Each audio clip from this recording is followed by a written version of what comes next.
যখন আমরা অজু করি না, অজু করার সময় আপনি যখন উভয় হাত কবজি পর্যন্ত ধৌত করেন, রাসূলুল্লাহ সাল্লাল্লাহু আলাইহি সাল্লাম বলছেন, যখন আপনি উভয় হাত কবজি পর্যন্ত ধৌত করেন, এই হাত ধৌত করার সময় যদি আপনি স্মরণ করেন এই হাত দ্বারা আপনি কি কি পাপ করেছেন, এই হাত দ্বারা কয়দিন কি কি অন্যায় করেছেন, এই হাত দ্বারা কি কি আপনি পাপ করেছেন, যখন আপনি স্মরণ করতেছেন আর অজু করতেছেন, তখন আপনার হাত দ্বারা অর্জিত পাপ অজুর পানির সাথে ঝরে ঝরে পড়ে যাবে। সুবহানাল্লাহ। কি সুবহানাল্লাহ বাড়িতে গিয়ে বলবেন? কথা বুঝেন নাই?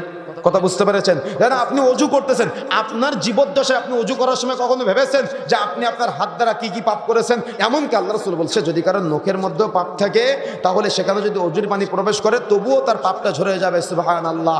আপনি আপনার জীবদ্দশায় কোনোদিন অজু করার সময় আপনি এটা চিন্তা করেন নাই যে আমি আমার হাত দ্বারা কি কি পাপ করেছি? যদি আপনি চিন্তা করতেন, যদি আপনি স্মরণ করতেন, তাহলে আপনার হাত দ্বারা অর্জিত পাপ অজুর পানির সাথে ঝরে ঝরে পড়ে যেত।